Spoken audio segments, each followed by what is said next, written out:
Welcome to E360 TV, the live streaming and on-demand destination for influential voices and enlightened audiences.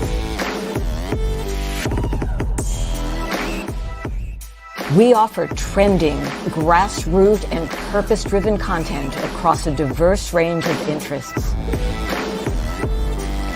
E360 TV is more than just watching programs. We offer the ability to interact with live shows connecting audiences to real, authentic influencers and storytellers while streaming to millions of devices.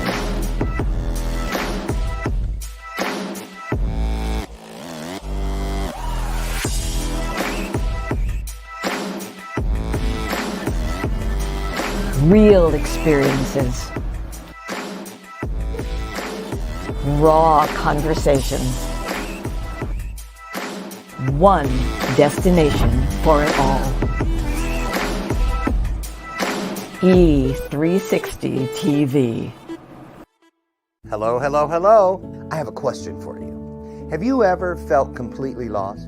You know, seeking purposeful direction that could and should propel your mission within your divine journey to that next level, but still it hasn't happened. Well, my name is Lauren Michaels Harris, and I'm the founder of P3, the Journey Series. People come to me because they're wounded. Many are scared, and even there are those who are bruised simply because they feel that they are increasingly, for whatever reason, losing their ability to dream. Now, this P3 program is not for a person who's just looking to start a business, no, but rather for those of you out there who have been on your journey and you've been navigating within your divine purpose, but you still desire to elevate to that level that you have not reached yet. If this is appealing, if this describes you, then I want to have a chat with you. I want to hear your story. So use the link below to get registered for your free seat at P3, the Journey Series. And let's get started, one story at a time. I'll see you inside. Click the link.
Shamelessly displaying my state of mind, but you walk right past me, pretending like you don't see what's yours for the taking tonight.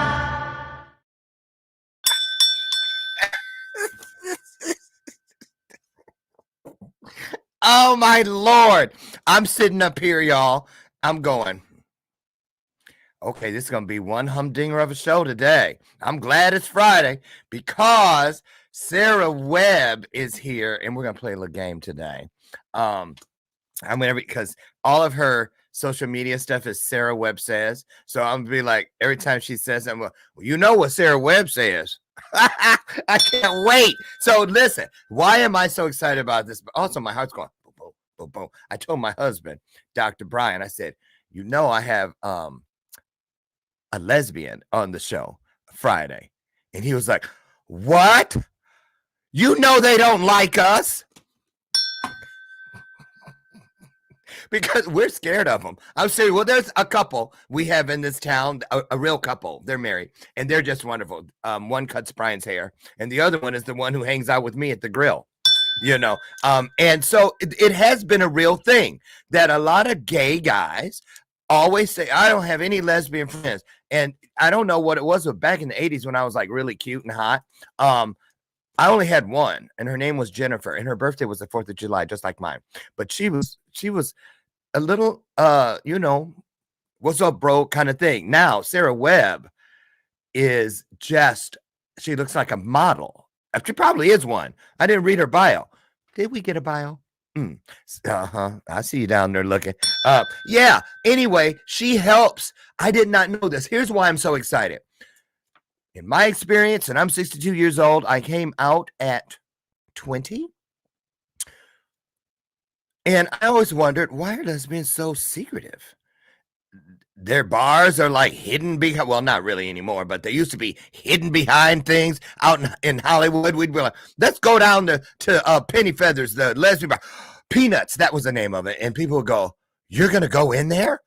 You know, oh, right. And let me tell you something. If you ever go to a Pride festival and there's a beer bus tent and they tell you that there's a couple lesbians back there fighting, I've seen people literally jump out of their cars with the car still moving with nobody in it because they're not missing that fight. Talk about gun smoke.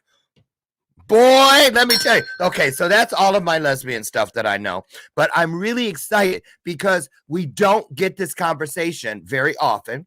And did you know, I did not. I went to Sarah's website and I found out she says right there on the front, lesbian heartbreak is different. And I'm like, for real?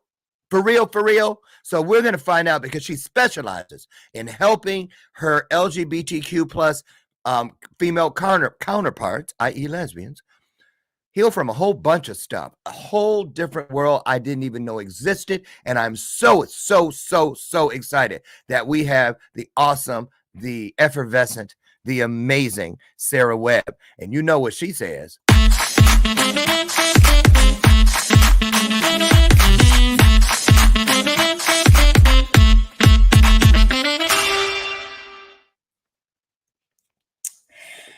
Thank you. Are you so mad at much. me? I love you even more after that beautiful welcome. Thank you so Well, it's true. It's true. Did you know there was this divide sometimes between gay men and lesbian women? It's true. Isn't it sad because LGBTQIA, we've got so many letters and we're such a small sliver of the population. Well, at least the people that are out and proud. And why is there the infighting? Why can't we come together as the family that we are? I don't know. And you know, it's been that way. Even back at Stonewall, with the trans people, they were like ostracized by the gays and lesbians. I didn't even know that until, well, Brian and I had a couple years ago, we had to, we didn't have to, but we were part of a Stonewall series, Stonewall Moments for PBS, where we were telling little known facts about it. And that was one of the ones that I had to read. And I was like, I just look at, did you know this, honey? He was like, no. And so they loved it. But no, you're right. Infight. So I'm not just cray cray. I see it. I run an online community with about 2,300, mostly women. We do have some non-binary people as well as trans men, trans women, but we see it sometimes. You know, if you weren't born with a JJ, then you're not welcome, that kind of thing. And I was really shocked because I feel like people are people. And although I do say queer hearts break harder, I mean, hearts are hearts. Yeah. But but I believe that we just have more opportunity for ostracization from the outside, from the hetero community. And so why would we be doing that? You know, we want to support our fellow brothers and sisters and Yes. Yes. humans. Yes. Let me just tell you I think the lesbian persona is one of the most interesting things on the planet. I'm serious, because I'm just that ADHD nosy little boy who, like, for instance, I remember back in the day, nobody would answer this question. I'd be like, okay. I'd have, like, all my guy friends, you know, you go out to the bars and stuff back and you used to go out. Remember those days? You probably still go out, don't you? You still go out? No, but you remember going out? Remember that? Not meeting all your friends at the bar and all that and just hooping it up? Right. Sunday beer bust, all that kind of stuff. And I remember I would always ask, I was like, you know, okay, we're gay guys and we're pretty much dogs, you know, and we get out there and cruise and all the back in the day. And we can pull up gay porn. How come there's no lesbian porn? It's very bad. It's very bad. Oh, the lesbian porn is bad? It's not well done, in my opinion. Because people get it confused with girl on girl, right, which is not lesbian porn. Yeah, not so there is such a thing, though. It's very black market. I haven't looked in a few years, but it exists. So, kind of. Not really. No, it's really made by straight men. See, that's what someone else told me. Okay, now we can get past that.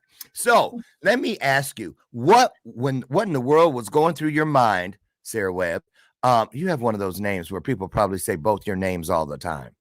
Not just Sara Webb. I was just saying this the other day on here. I know Joe Barnes, Ted Hall, Christine Dean, Sara Webb. Do they always say, hey, Sara Webb?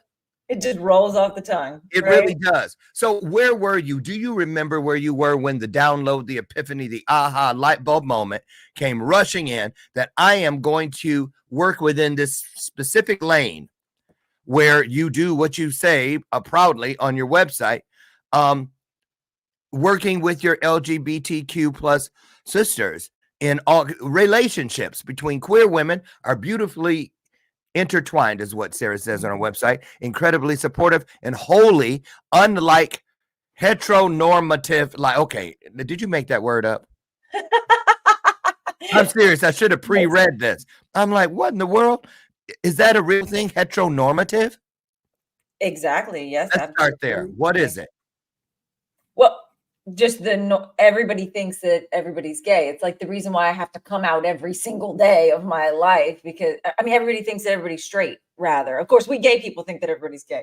Yeah. We think that everybody's got a little sliver in them. Isn't that the truth? We'll be like, yeah, right. She's straight. Right. Okay, go ahead. This world, just expects us to be a certain way and to feel a certain way. And you were asking about when and where I was when I decided. When it hit you, because that's a pretty narrow niche. Yeah, it would have been scary, I would have thought. Let's just say. I was going to bring up what you said about fear, and it was a journey. I was just a meditation coach, helping people with anxiety, high functioning anxiety, when my ex-wife asked for a divorce. And what? Talk about going into fight or flight. I mean, it wasn't the first time she asked for a divorce. She was so anxious, avoidant that she was kind of breaking up with me every couple of days. And then she would come back and say, oh no, I love you. I want to make this work. And I discovered, because I've been engaged 3 times. I've been divorced to twice. The same person? Oh, no, 3 different engagements. My first engagement, he actually cheated on me while I was in the other room asleep. And then I got married to who was that hussy? Who was that hussy in the next room? Oh, another man. Scandal. Wow. Well, we what though? We were polyamorous. But nevertheless, we were supposed to be together. Yeah. Well, we were supposed to approve any of these actions. And so it was a big It was a big scandal, yes, and I was very heartbroken, and I did not handle it the right way. I drank my sorrows away, and then I got remarried to my now ex-husband and was very in the closet. He did not like polyamory. He did not like that I was quote unquote bisexual. And so every time I would have a little bit too much sauce, it was clear that I was a lesbian. You'd be like, pushing him. Don't I you was got at the someplace bar, to go? like, I was at the bar, like, oh, she's beautiful, and talking. I mean, I wasn't grabbing pussy like Trump, but it was close, Ooh, she said, "Oh, that's the first time that word came out." Wait, hold on. You Sorry, said I can't help it. It's natural. Hold on. Okay, I'm okay. Seriously, I'll be fine. You keep said going. no holds barred, right? I can go there, right? Yes, you can. Yes, you can. Well, I'll give you this one. What's this? I don't know. A lesbian with a heart on. That's a good one. I will be using it, so I'll give you credit. Can I ask you something though? With men, because I don't want to get too far past that intersection. Absolutely. How long did that whole thing take to figure that out? Because men are like, yeah, I'm good with it as long as I can watch. Yeah, I'm good with it if you can bring in your girlfriend up. And then when the less and less importance, or they're now from leading role to walk across, stunt cock, you might as well say, where they're not even needed anymore. Their egos get pretty twisted. Yes or no? I think that's true. Yes. I never really had that experience with my ex-husband. He did not want any of that, any part of that. And I think that's why we stayed together for 8 years. And also because I gotta take your picture. I was really squarely in the closet intentionally and denying who I was. And it wasn't until I started to stop drinking, because I now haven't drank for almost 5 years, that I recognized that I couldn't be intimate. I couldn't be intimate with men, well, particularly my ex-husband, without alcohol. And so I hope this doesn't damper the mood too much, but when I was 28 years old, I was raped by 8 men. Oh, yes. I remember you threw that out like it was a casual thing when we first met. Dealt with it. Yeah, absolutely. I Girl, mean, I did the work. At the same time? At the same time. How did you weren't a lesbian then, were you? Well, see how that question is loaded? Right. See? But you know what I'm saying? You weren't out. I was not out. I had previously been semi-out in college, and thereafter from about 18 to 26, I dated primarily women. But then around 26, I knew I come from a very Christian background. My parents still okay, there's a whole nother rabbit hole. Strange. Yeah, my parents and I have had long periods of not speaking. We do have a relationship now. Yay. If I say something about my girlfriend, they change the subject. And my mom used to do that. How's your friend? Yes, the friend, or not even, no asking about it, just acting like I've said nothing. And so this is why I say queer hearts break harder, because we are constantly having to deal with the scrutiny of the world. Unless you live in New York, LA, or I'm blessed to live in St. Petersburg, Florida, where there's lots of gay people, lots of lesbians. It's dicey. You have to be careful and be choosy especially as a woman. Where can I hold my girlfriend's hand in public? Is this safe? Especially at night and dealing with the trauma that I've experienced. So yeah, I used alcohol in order to be able to essentially lie to myself and my family about who I am, and to be able to marry a man and procreate in the right way, which is what my parents believe is the only way. And let's stop there for a second. You bet. And I've seen your little girl. Oh, Oh My my little carbon copy. Yes. And you guys know how she knows how to pose just like mommy. Her little nails were matching mommy, all of that. But let's talk about this. When you had a baby, or when you first found out you were expecting, what did you go through in your mind? Did you think, okay, I gotta go back in the closet forever? Now a child is involved. Now you probably even have more to explain away now. They go, oh, isn't she cute? Da da da. Where's your husband? Oh, I'm a lesbian. What did you say? I could have sworn you said lesbian. Did you say thespian?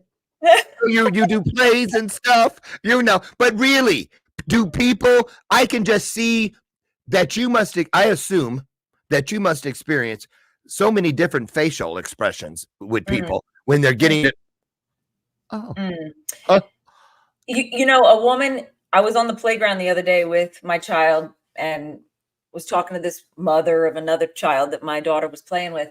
And we were talking and she kept on talking about dating men and all these things. And I kind of stayed silent for about 20 minutes or so. And finally I came out and I said, well, no, I'm not dating men. I'm a lesbian. She legitimately stopped the conversation and walked away from me. No goodbye, kiss my ass, nothing. She had nothing good to say. And so I guess somebody taught her, if you don't have anything good to say, don't say anything at all. Of course, I say, come sit next to me. But she just walked away. And I was shocked that in this day and age and in the city that I live in, that would happen. But it still happens. And to answer your question, I told my ex-husband I wanted a divorce and then found out I was pregnant about 4 days later. So I did all. So wait, was it kind of like, honey, remember what I said the other day? Remember when I was joking about that divorce? It was not that. I paid about $3,500 for all of the testing you can possibly get to make sure that my child was normal and that we were going to continue. And so I tried to make it work. And so was he more, let's stay together no matter what, because now there's a third person involved? Or, because that's not easy. I think he was shocked, and then he was shocked again when I asked for a divorce again when she was 2. Did you know that 3 days ago? Did he say that? Well, did you know you were pregnant when you asked me for a divorce? I was drunk when I asked for a divorce because I finally had the gumption courage to say something. And we were in the midst of a fight and on a cruise in the Atlantic Ocean, and I had just had enough. What I didn't know at the time is all the details about anxious attachment and avoidant attachment. What is that? Anxious attachment?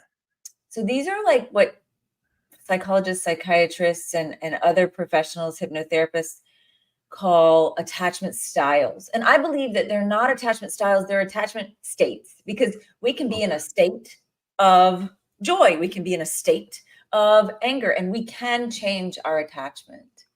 So we have anxious attachment where we really want that closeness and that bond. And that's because we find that our needs get met that way. Then there's avoidant attachment where we really need space and independence and autonomy. And that's because we find that our needs get met that way. And then there's the dreaded combination of both anxious and avoidant, which I am healing from. I'm healing from both anxious and avoidant attachment and teaching my fellow lesbians and queer women-loving women how to do that, how to learn about the core wounds that really got solidified when we were between the ages of 0 and 7. Yeah. And we were in a meditative state. We were essentially taking in the world as absolute fact. And it doesn't matter if it was little T trauma or big T trauma, we're forming our models of the world during that time. So the attachment that we have to our primary caregivers ends up being the attachment that we repeat in romantic relationships later on in our lives. And I didn't know anything about that. Now I'm certified. That makes sense. Mm-hmm. Yes. Absolutely. You know what I got to say? You know why I keep taking pictures? The world loves you. No, seriously. Do you know we have almost 900 people watching you right now? Oh, well, we've been promoting it all week. And yes, you are such, I've been saying, hey, a gay producer is interviewing me live. Tune in, y'all. Sara, and I say that because it's not the number, it's the curiosity factor. And that's why I say these conversations. This is really just amazing that we're able to talk like this and so many people are interested in this conversation. Can we talk about some of the common misconceptions just to get these elephants out of the room? For instance, a lot of people, once upon a time, people thought lesbians were like bald eagles. They mate for life. That they never, and I used to be jealous of that because gay guys, most of us are pretty damn. We have open relationships and this now. We don't. My husband and I, Lord Jesus, no, I'll kill him dead. Not him, the other person. But right, you know what I mean? But I'm like that. I don't like to share. It's just me. But we have friends who are in thruples. They're married, two are married, and all these different dynamics that work. However, we've always been a little secretively jealous that the lesbian community can stay together, or so it seems. Have you seen that changing since we've been able to legally get married? Absolutely. That's what I thought. First of all, lesbians are twice as likely to get married than gay men, and they're twice as likely to get divorced. And we all know about the U-Haul phenomenon. So for those of y'all who aren't queer, the joke is, what do gay men bring on a second date? Well, there is no second date. Right. What do lesbians bring? A U-Haul. U-Haul. I remember that from the 90s. Oh my God. But we talk about it. Are you U-Hauling it? Like, when y'all getting married after 3 months, 6 months? And there is this scarcity mentality. That's why we lesbians and I think people, this works for queer people, but it works for everybody. I think that there's a scarcity mentality that, I already know this person. I know everything about them. I can't imagine like finding another lesbian who's actually single, who hasn't already U-Hauled it. And so we tend to try to make it work, even if it's toxic. And yeah, absolutely. We see this over and over again. And in the Facebook group that I run, Queer Hearts Break Harder, sometimes we can be heartbroken in a relationship, especially when we have that anxious and avoidant attachment that are at odds, but we're magnetically attracted to one another because we're somehow feeding each other's wounds and sometimes filling each other's needs, but we don't really understand what our wounds are. And we don't know what needs we have. And when we can understand those, which takes a little bit of looking and a lot of compassion, then we can have healthy conflict resolution. And this is the way to thrive in relationships. So people come for the heartbreak and they stay for the relationship help. I get it. Now, a lot of things are starting to make sense just in this brief time that we've been here. For instance, when we think, when you go to weddings and things and you can always see the little girls out there dancing together. Even at teenagers, they can dance together and who've always been able to. They can hold hands, they can play and skip and run. Boys can't do that. So the road has been paved for many decades for it to be socially acceptable to see two women sharing emotion and touching each other and that sort of thing. But I want to ask you, what's it like now you have a little one. Is she in preschool and all that stuff yet? She's in elementary school. She's in elementary. So do you remember, take us back to when you weren't with a man but you had your daughter, and say you go to school and there's all these, like, for instance, what about when there's daddy daughter stuff?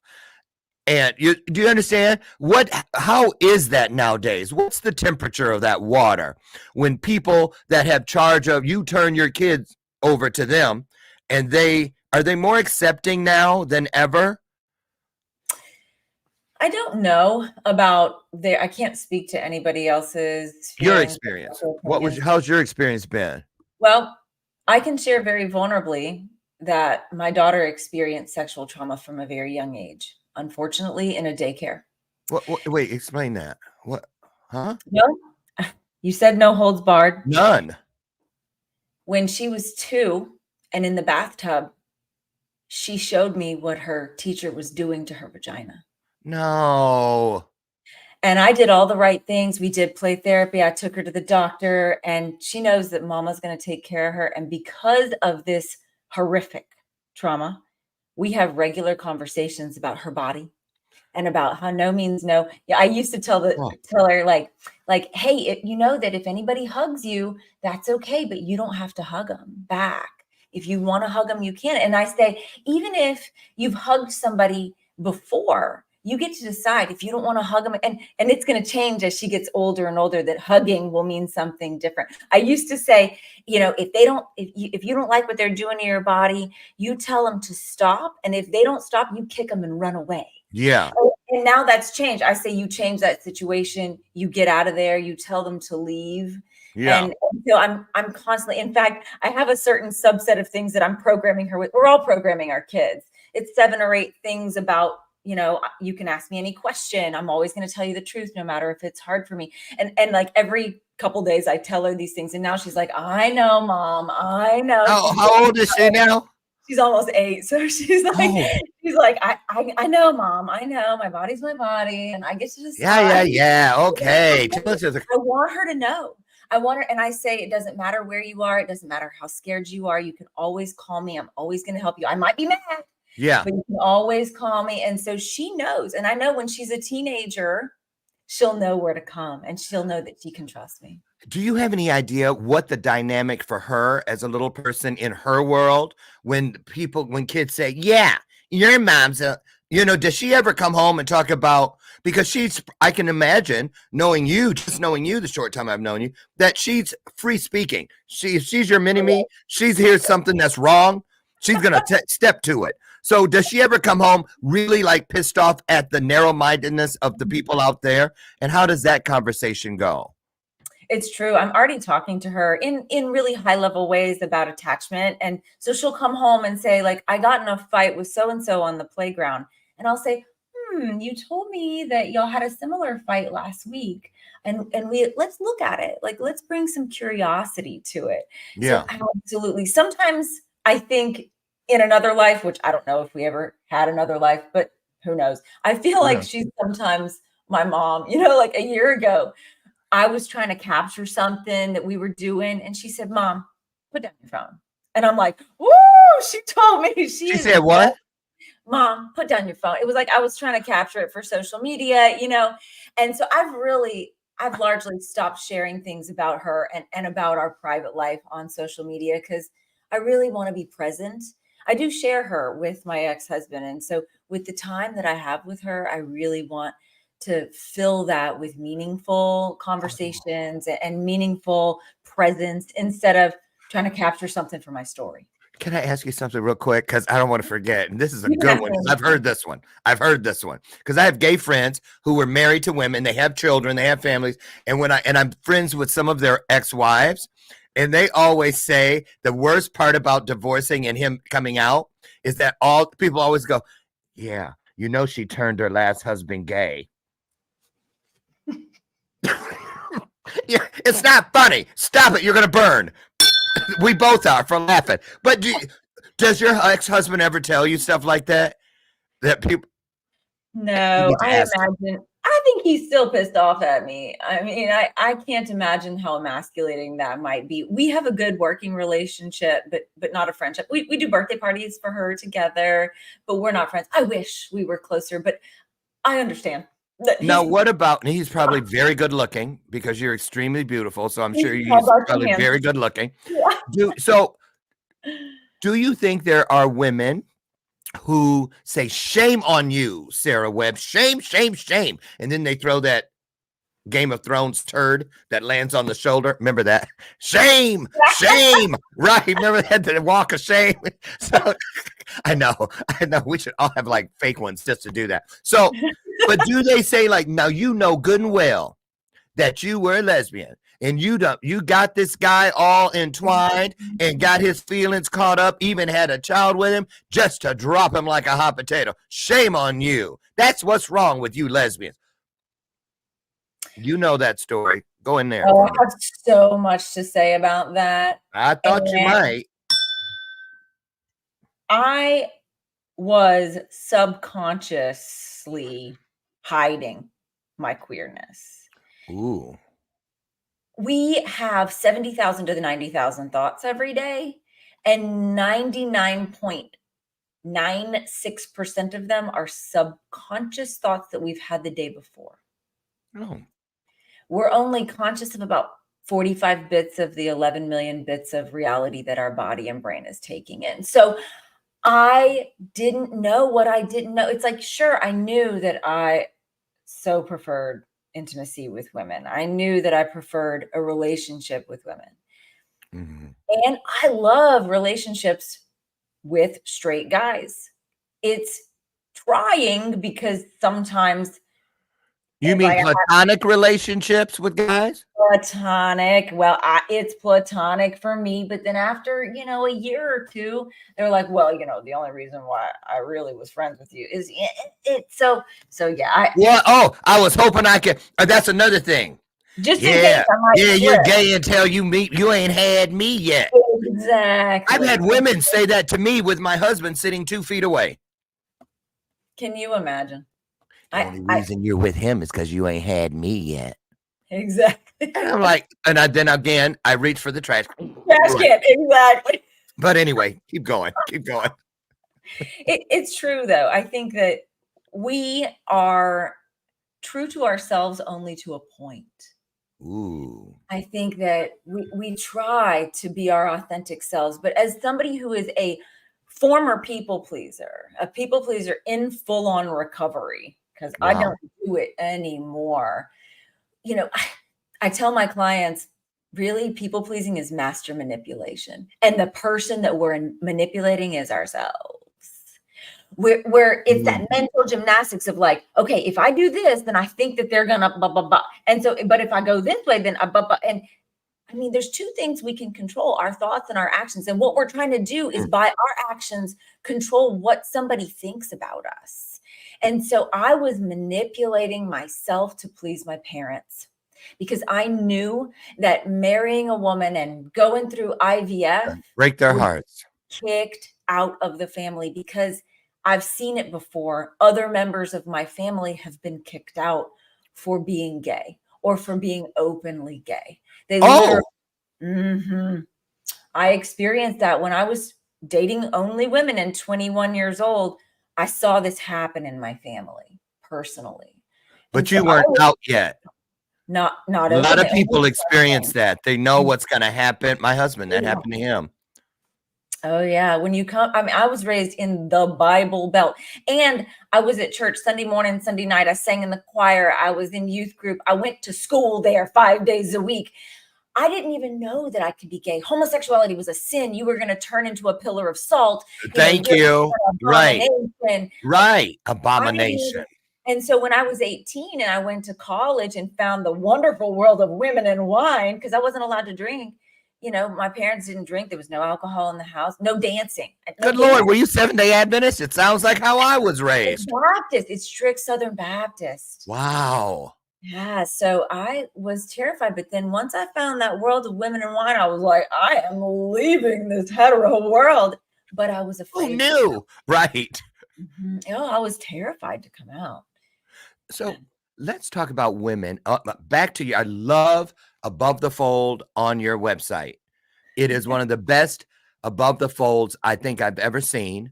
Aww. And Above the Fold, you guys, it's just like if the website was like a newspaper, everything that you get when you go there without having to scroll. And I'm telling you, right off the rip, how long does it take to get over an ex? And immediately, because of the lane you're in and that question, I had 5 women that I know personally who's they were either married or in a long-term lesbian relationship. They broke up and they are still depressed. The blinds are pulled shut. They ghost and disappear. I'll talk to them and it's heartbreaking. It is really heavy for them. Whereas, some people, and guys too, that happens too, but not like the women I've had that conversation where no matter how long it's been, I've been talking to, I have one friend, she was very successful, and then she just dropped off the radar, gave up her business, went into seclusion, and every time you talk to her, no matter, you could be talking about, did you hear Oprah grew a 6th toe? Yeah, my ex said she always wanted a 6th toe. No matter what you talk about, they bring it back. I've tested it. Okay, I'm gonna talk about this thing. I'm just making this shit up just to see. And they go back to it. It's like they cannot let go. So do lesbians love harder? I think it's biological. If you look in nature, humans and animals, we're animals with rationality. Animals with more testosterone tend to be the hunters. They're the seed spreaders. Animals with more estrogen are the caretakers. This is why the gay bars are lit and the lesbian bars shut down. Because once we find our person, we nest. That's the U-Haul phenomenon. It's not a phenomenon. It's just biology. And yes, so when we're hyper focused on something, it creates a neural pathway in our brains. And the more we go down that neural pathway, the more we are going down that neural pathway. So we have to create new neural pathways. And instead of focusing outward, turn our eyes around and focus on the two things that we can control and the person that matters the most. When we're seeking love from someone else, and I know it's trite and I know it's overused, but it's so fucking true. We have to love ourselves completely first. Because heartbreak is a trauma and it's not the first one. It's a grief, and it's worse than grief sometimes because when we're grieving somebody, there's a finality. We cannot contact them. But instead, there's this like blocking and unblocking and, oh, we're still talking and then we're sleeping together. And it's so confusing. It's a grief that is so muddled and it befuddles us in the worst ways.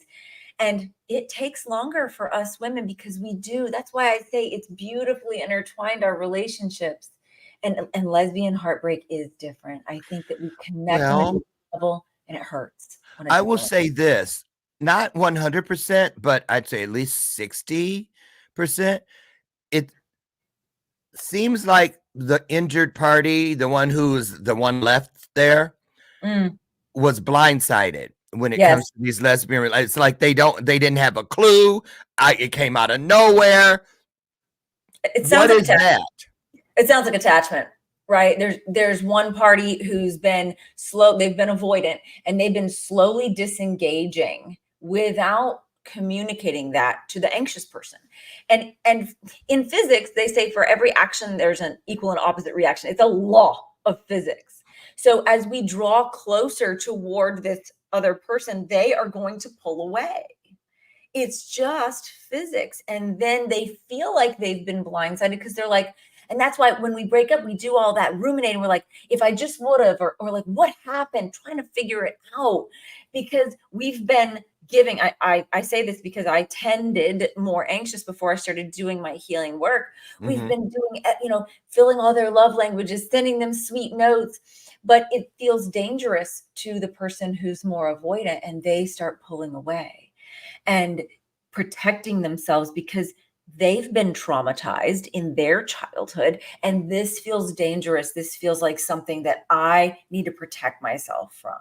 Do the women who come to you, I got a bunny. Do the women who come to you, has a lot of their ability to trust been shaved away? Absolutely. Gosh, I put out a poll or a journal question on my Queer Hearts Break Harder Facebook group this past week. And it was heartbreaking to me to see, because I said, how are you ensuring that this is your last heartbreak? And there were like 180 responses. I'm just not getting in another relationship. That's how I'm ensuring it. And that's so sad to me. It's very sad. It's heartbreaking. What are you doing? Yes. I mean, the person we need to fill up and love is ourselves, our sweet selves, ourself with a capital S. And once we become that one that it's like, my girlfriend broke up with me several years ago and I was doing this book about becoming the one or something, you know, and writing down every single day all the traits and qualities that I wanted in my future wife. And one day I was writing it down every single day after meditation, writing it down every single day. And one day I was like, holy shit, that's me. I'm looking for me. Mm. And that's why you're becoming the one, because you are that person. And so when we energetically pull all of our energy into ourself and stop reaching and stop trying to think and just trying to figure it out and stop trying to, well, what if I just want her back. And when we turn our eyes around and focus within with meditation, with the meditative practices, with these conscious mind practices that I teach, this is when the change happens. My programs are between 9 and 13 weeks. And I have a 300% guarantee. 100% of my clients who put in 100% of work get results 100% of the time. Absolutely. And so if you just do the work, 6 weeks later, people are like, I'm free, I'm healed, I love myself so much. 9 weeks later, people are like, Sarah, you saved my fucking life. You need events. You need some events, Sarah, where people can come and women can come and have a safe place. That's in the business plan. We're going to have a healing center in Kauai in 9 years. I believe it. And I'll say this too. There needs to be more aftercare for the men who get snipped away, and women who get snipped away because, you know, he came out as gay, she came out as lesbian, because that is something some people can't come back from. It's like a shame that shouldn't be. And there's just so much work that needs to be there. It's just heartbreaking when you hear them, you know, come clean about how they're truly feeling. So let's talk about your work. What is the number one thing that your clients come to you seeking? Heartbreak healing, the anxiety, the stress, the complete, it's like we're in a tunnel. And what it is, it's just stress that won't stop. We can't eat, we can't sleep, we can't think about anybody else, we can't work, or we throw ourselves into our work and we just feel like we feel trapped in our own bodies. We feel trapped in a situation without control. And so, there's two things that we can control: our thoughts and our actions. And so that's what I know that makes so much sense. But when that really hits, it's like they come to me and they're like, Sarah, I get it. There's two things I can control: my thoughts and my actions. Yes. It all starts with our thoughts. And so they come for the heartbreak and then they stay for the relationship healing, because once we take control of our bodies, once we harness our breath, then we can watch the mind and see this disempowering, I call this the itty bitty shitty committee right here. Ooh. But it's really an itty bitty shitty committee. It's true. All kinds of disempowering thoughts. And we don't always say I, it's sometimes you. Like, why can't you get it together? You know, or what's wrong with you? You know, we have these things that we're repeating from childhood, from our primary caregivers. And take control of that, those 3 levels of resilience I talk about: body, breath, and then mind, in that order. So because stress is mind controlling the body and breath. And so when we can take that and harness it and take back control, it's so fucking empowering. This is why all my programs are called Power Within, Revive Your Power, because I used to feel powerless. And you know why? Because I was stuck in victimhood. And that's the blame. She did this. They did that. You. Well, there's 3 fingers pointing back for a reason. Got that right. And that's not because you're at fault. If somebody puts a golf ball through my window, it's not my fault, but it's my responsibility. It's my responsibility to clean it up so that I can keep my pets and my family and my home safe. And so that's taking control of the 2 things we can. Can I ask you a question? It came flying in as a download, and we're taking a look, by the way, on the screen, you guys, is the homepage of Sarah's website. This is what prompted the question. I go over there, and every time I look at you, I go, she's just so beautiful. And I want to ask you, because I had a woman on here, she's gorgeous today. And for much of her life, she was obese, over 250 pounds. And today she looks like Kim Kardashian sits somewhere because you're old news compared to this girl. And she said the thing that used to hurt her the most was that people would say, but you have such a pretty face. Okay. So as a lesbian woman, when you tell people, have you ever heard, yeah, what? Lesbian? You're too pretty to be a lesbian. You're too feminine to be a lesbian. You ever heard that? Where's my trash can? You know, like, come on. I have heard that, and I've definitely gotten that other comment of like, oh, well, I can change you. You just need to get in bed with me. Oh, yes. Yes. And I think so.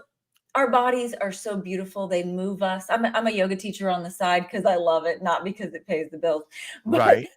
You know, our bodies are portals. We have these amazing bodies that we get to move. And I believe that we are spiritual beings having a human experience. And so big bodies, small bodies, short bodies, tall bodies. When somebody compliments me in some way, I'm like, you know, I see people's spirits. I see their souls. Yes. And it doesn't matter what you look like on the outside. I care about your character, your values. And that's why my programs dig into that. What are your values? Who are you? We talk about roots and routines. Who are you at the root? And then what are you doing out in the branches? Because we got a goal. We have a big goal of neutrality. All of my clients, that is the number one goal. We are going to be neutral when it comes to seeing our ex in public by accident. We're going to be neutral about having somebody accidentally not know that we were broken up. We're not going to have that stabbing pain in the heart or the gut. And so we look at who we are and what we're actually doing, the roots of who we are and our routines every day, so we can work every day towards healing ourselves. Yes. And I just want to mention, it is difficult because, I just thought of the one girl, her name starts with a B, who I was like, will not get out of bed. And the thing that traumatized her even more than the breakup, because they were legally married, is that number one, the betrayal, because it was it was their best friend that did that she left her for.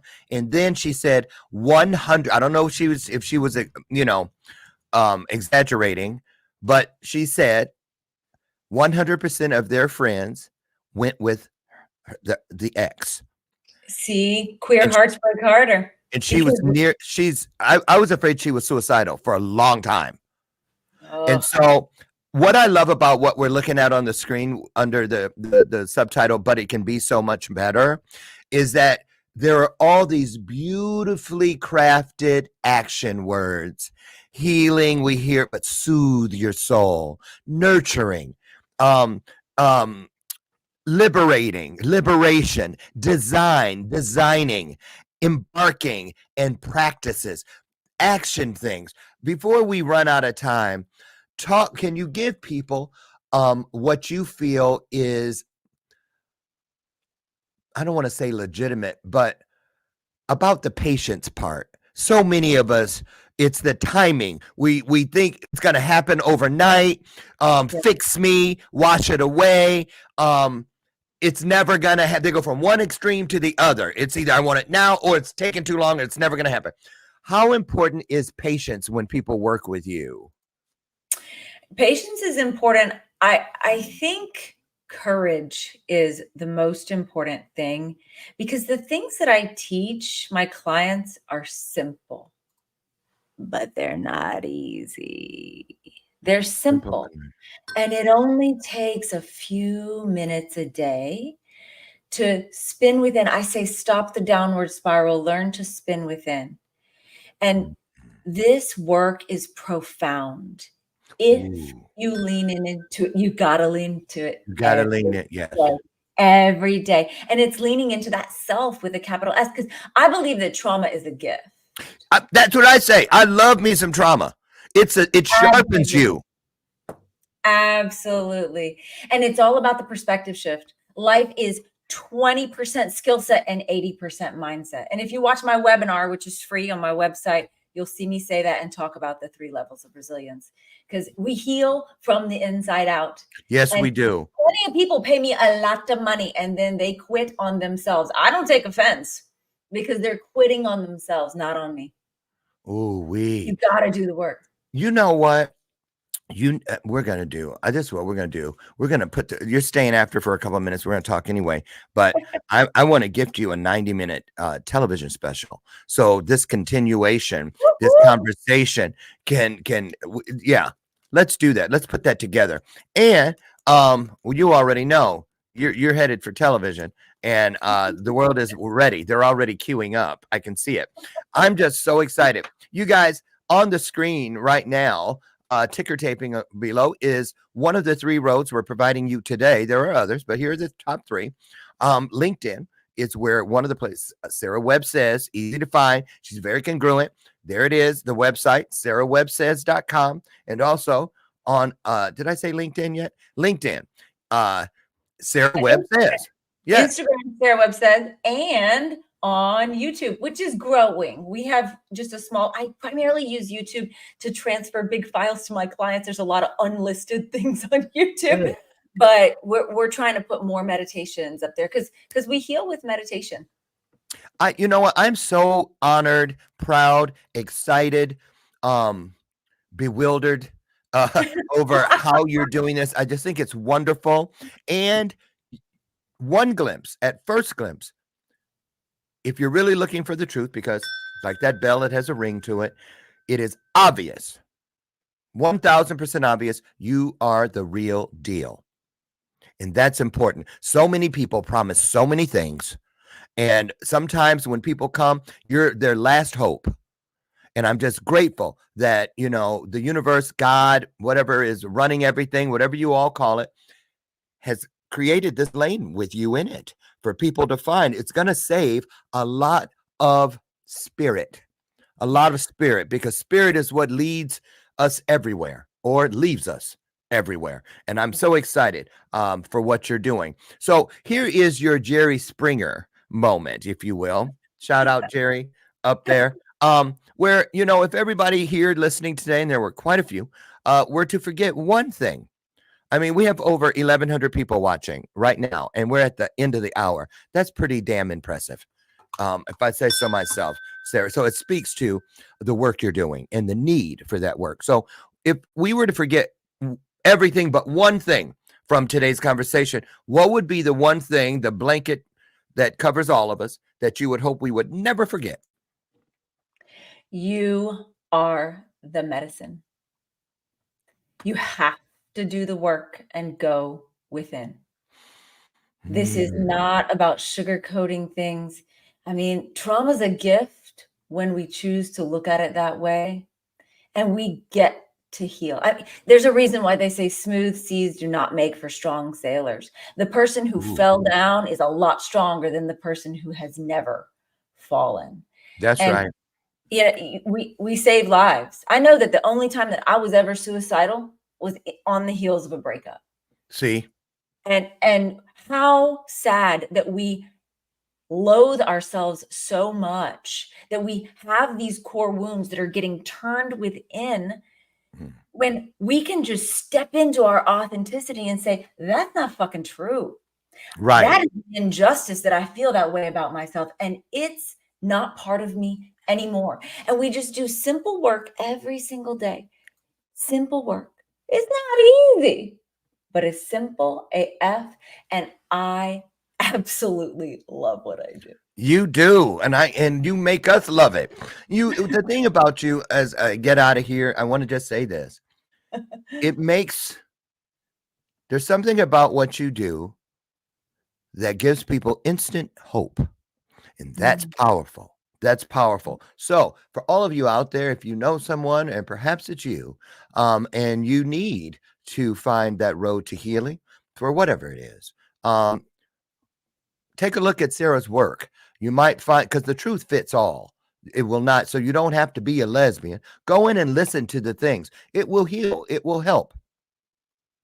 Because hurt people don't just hurt people. Hurt people also help and heal people. Proof right here.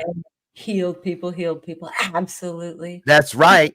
Oh, you guys, Sara, thank you. This hour flew by. We have to run, but you guys will see more of her. We're going to do a special, and there's a lot more coming. I'll keep it a surprise for now.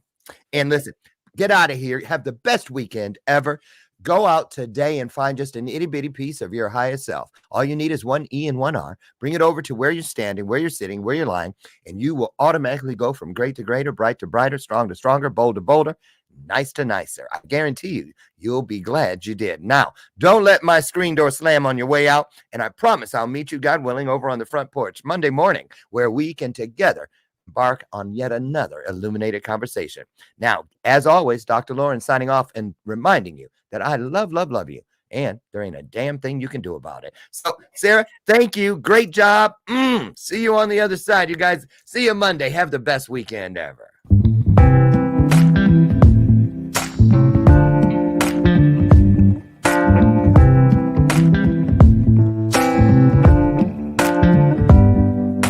Show me your soul. Baby, I'll show you mine. Show me your soul. Honey, it's way past time. How explicit do I have to be? Need I spell it out before you get it, baby? Show me your soul. And honey, I'll show you mine. I'll show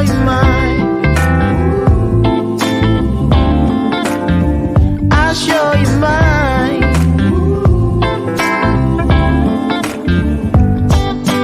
Boy, I'm standing right here holding up a sign, shamelessly displaying my state of mind.